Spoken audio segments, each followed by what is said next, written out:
Acompanha. Senhor presidente desta Casa, do Senado Federal e do Congresso, senhores e senhoras deputados, deputadas, senadores e senadoras, ontem foi o dia 2 de julho. 2 de julho é a data maior da Bahia. Em 2 de julho de 1823, as forças portuguesas em definitivas foram expulsas do Brasil, consolidando a independência da Bahia e do Brasil.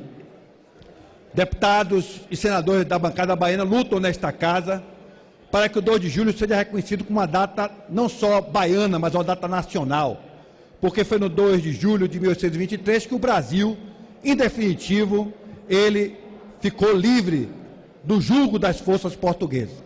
E como acontece tradicionalmente todos os anos, a população de Salvador vai às ruas de manhã e de tarde para festejar o 2 de julho, que é uma festa que sempre teve um conteúdo político também, de protesto, de manifestações, e no dia de ontem não foi diferente. Mas eu li hoje um artigo de um articulista fazendo uma ode ao 2 de julho, dizendo que esse foi um grande dia, porque não só os baianos foram às ruas, como fazem todos os anos, mas o presidente Jair Bolsonaro foi sonoramente vaiado no Mineirão ontem, quando estava lá no jogo Brasil-Argentina. Tentou desfilar na pista, tamanha foi a vaia que ele teve que sair à francesa. Aliás, não só ele ontem, o ex-juiz, atual ministro também da Justiça, teve que sair pelos fundos ontem na Comissão de Constituição e Justiça. Então foi um dia que marcou o 2 de julho, que fez jus ao espírito do 2 de julho. Por que é o espírito do 2 de julho?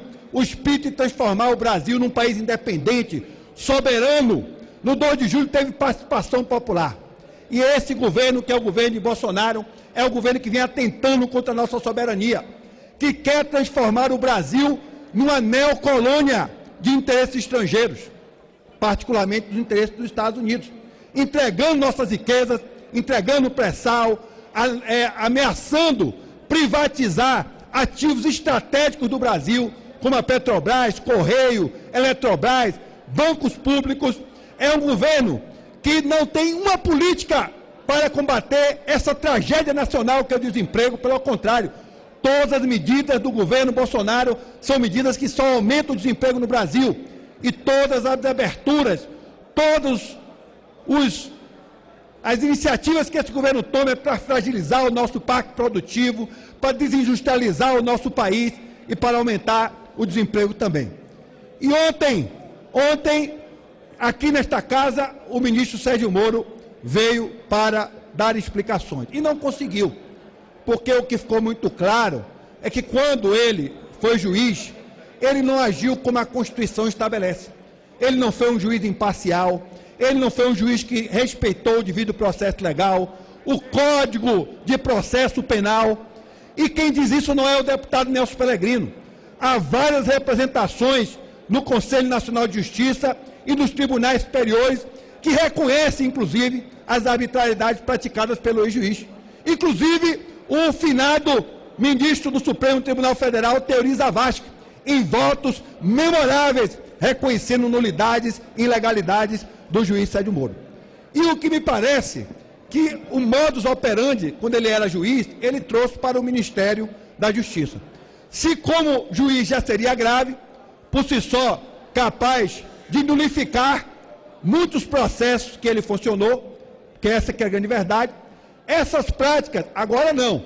Ele é ministro de um governo de extrema-direita, um governo que também não respeita a Constituição, um governo autoritário, um governo que todo dia atenta contra o Congresso Nacional, que chama manifestações pedindo para fechar o Congresso Nacional e o Supremo Tribunal Federal. Essa que é a grande verdade.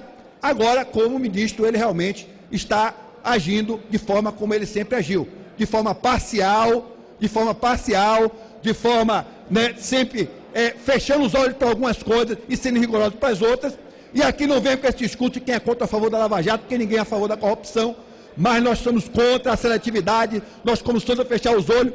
E o combate à corrupção não justifica a destruição do patrimônio público, não justifica a destruição do setor produtivo, nem atentar contra a Constituição, nem os direitos constitucionalmente previstos. Viva o 2 de julho! Que